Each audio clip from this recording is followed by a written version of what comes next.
So we're now leaving Wampu Viaduct and Cressy Cave and heading back towards Kanchanaburi now. So I've got 5 to maybe 10 minutes maximum back towards the historic park, and yeah, I'll be there very soon. So when we get onto the main part of this road, we simply follow the road back where we came in, and then we take a right, and then we'll arrive here at the historical park. So I think the entrance fee was, well, I know it was 100 baht to get in. I think the motorbike's 10 baht, and when you do come here you need to have a vehicle really. So, well, you could probably see the prices there. I'm not 100% sure if you can though, but yeah, 110 baht including the motorcycle. So here we go, I've bought my ticket and I'm ready to go.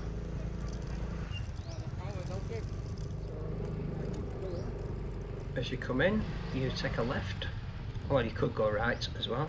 You'd go right to the car park, but if you want to have a ride around the grounds, take a left.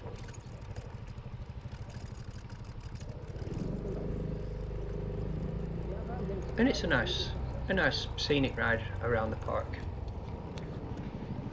There are places to stay here, so we do have bungalows. Well, they do have bungalows available. We'll have a quick look at them on the way through. And usually very, very quiet. Obviously, it's not Angkor Wat. The ruins aren't that impressive, but nevertheless, it's still nice enough. And you're right next to Wampu Viaduct, so why not come here? So we take a left into the bungalows and the chalets. Now, the first bungalows you'll see are staff bungalows. These are staff accommodation. So all the ones on the left hand side that we're coming to now.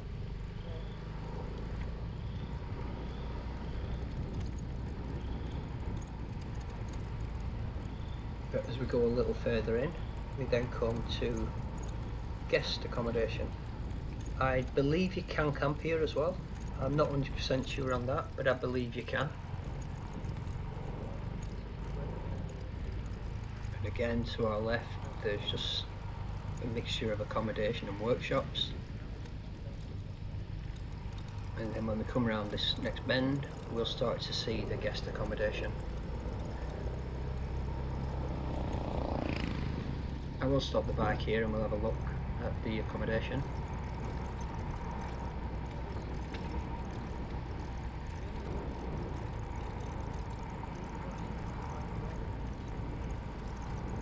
And here we go. It looks like they're doing some work on one of the bungalows.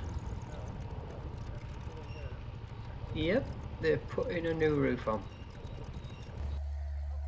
Okay, so they have these double bungalows, which basically are just big enough to fit a mattress in and a few bits and bobs, but they all have balconies. You can see the guys working on the roof of the second one. I believe there's about a dozen of these altogether. The lawns and the gardens are immaculately kept. Here we have a larger bungalow. This looks like it has 1 bedroom attached to it, so it would sleep a family of 4 quite easily.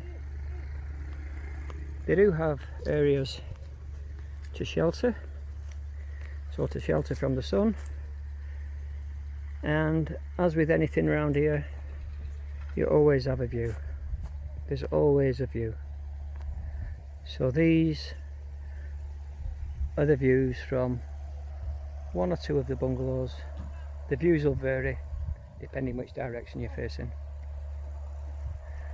I believe you also can camp here. There's a campground, I believe. Don't take my word for that. And I even believe that you can come with a sleeping bag and just sleep under a covered area, which I'll show you in a second. So going up the steps, Not very disabled friendly place at all. There's a lot of steps leading to the chalet. Again, a lot of steps just leading to the chalets. The views, very nice, very nice.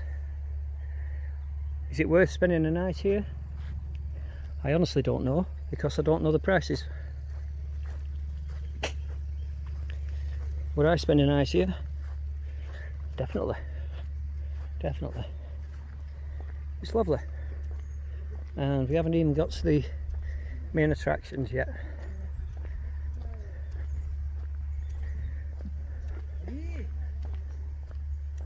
Okay, so this is the hole where I believe you can just pitch up with a sleeping bag and sleep in there.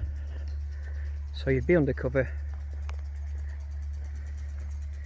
sleeping on a wooden floor. I'm not saying it's the ideal option, but it's an option.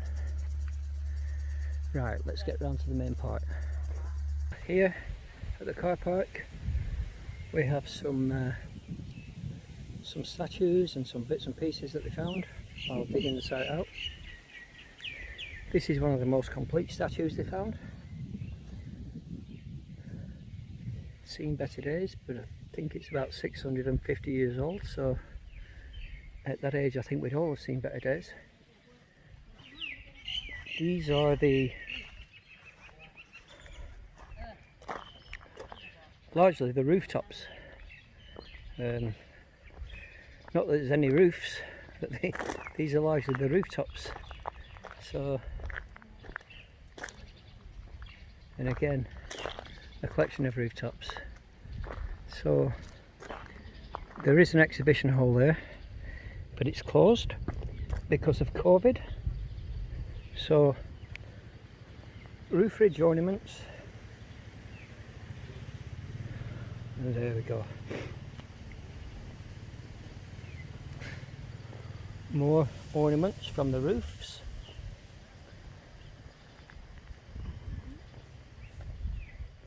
And a model of the site, how it would have been. So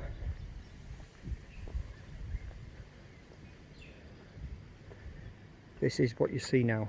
Sorry, not how it would have been, but the buildings are how they would have been, if that makes sense. So we go down by the River Kwai, where we've just been with the bungalows, and then we've come around the back up this road to the car park, and now we've crossed over, well, we're going to cross over, and we're going to go to number 1 and number 2 ruins. To enter the ruins, simply go out of the car park, and there's a central path leading you down straight to ruins number 1 and 2.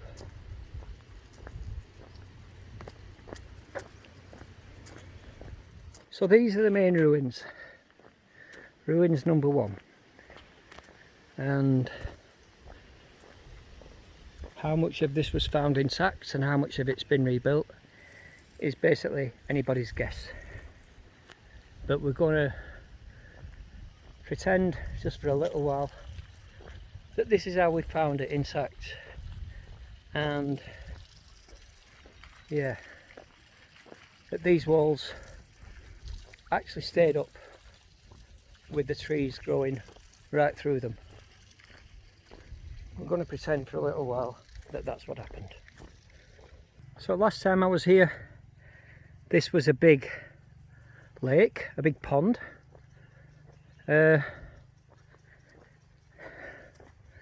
I think they've got problems with water this year in Kanchanaburi, seriously. They had problems last year, but not like this. But there's just something about this place that I like. It's so peaceful.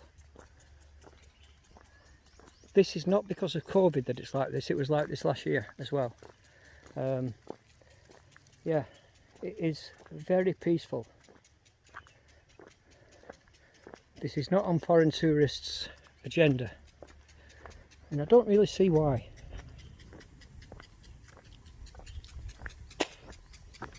No, that's not fair. I do see why, because there's other things to see and they've got a limited amount of time.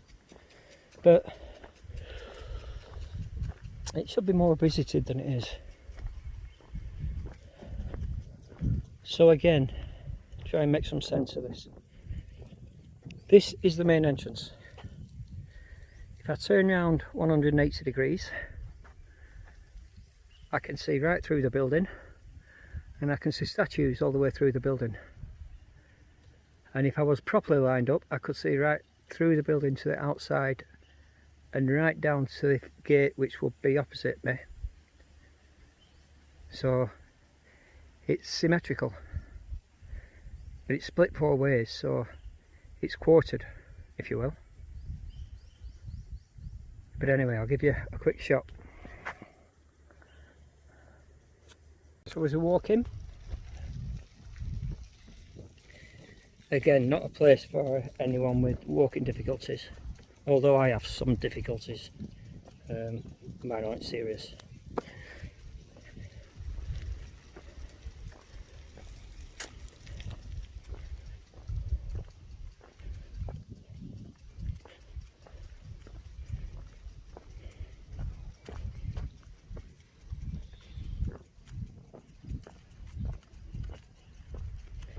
As with many things in Thailand, one of the beauties of this place is the amount of maintenance that's done on it.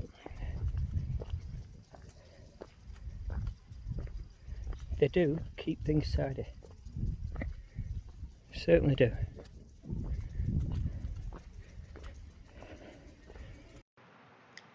So to enter the building, you'll have to do an impression of a mountain goat to climb up these steps. They're really steep.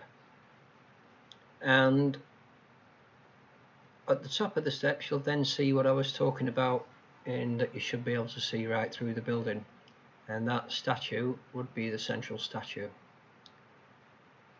So because these are symmetrical, you would have one tower in each corner, so there'd have been a tower there and a tower there. And as we enter, you'll see that there's like a corridor, and this corridor would have gone right around the outside and linked all of the outside walls up. So a sheltered corridor all the way around the outside. As we come in, again moving into the central part of the monument, the temple, it starts to make a little bit more sense. So again, it's a temple within a temple within a temple, I suppose. And the outside walls, which would have been used as a form of defence as well, quite high, especially at the gateways.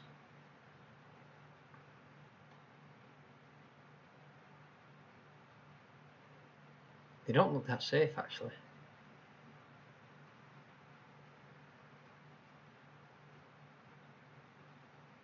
And as I said before, going to the central, what would have been a central tower. So in effect that would have been a temple within a temple. And so you've all the 4 corners have towers, and each of the walls would have an entrance in the middle of the wall. And as you can see from this bit that's been rebuilt, the outside walkways, the outside alleyways would have had a roof on.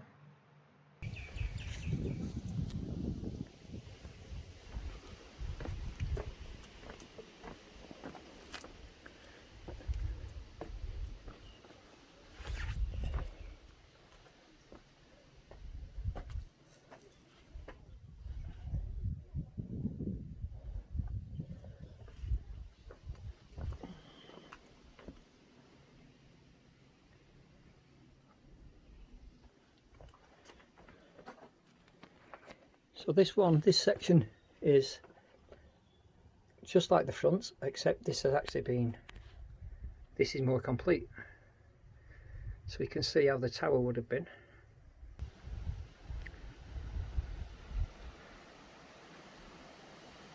So away we go. We'll go back to the outside and have a look at ruins number 2. These are obviously not the original statues. They did find some of the original statues, and they sit in museums in Bangkok. Coming outside, and we can see, I don't know if I can't see it because of the sun, but we can see ruins number 1. And I'm going to have to run the gauntlet with these sprinklers to get down. From the backside, this is what the tower looks like, and I'm guessing the corridors will be 15-20 feet high by the time they have the roof on. That structure 40 feet high. Yeah, about 40 feet high. And then we have ruins number 2, which apparently was built in the same style, but these ruins were the second ones to be found, and they only go as far as the floor really. Anything after the floor has disappeared. Anyway, I'm out of here. I'm back on my bike and heading to Kanchanaburi for a hotel.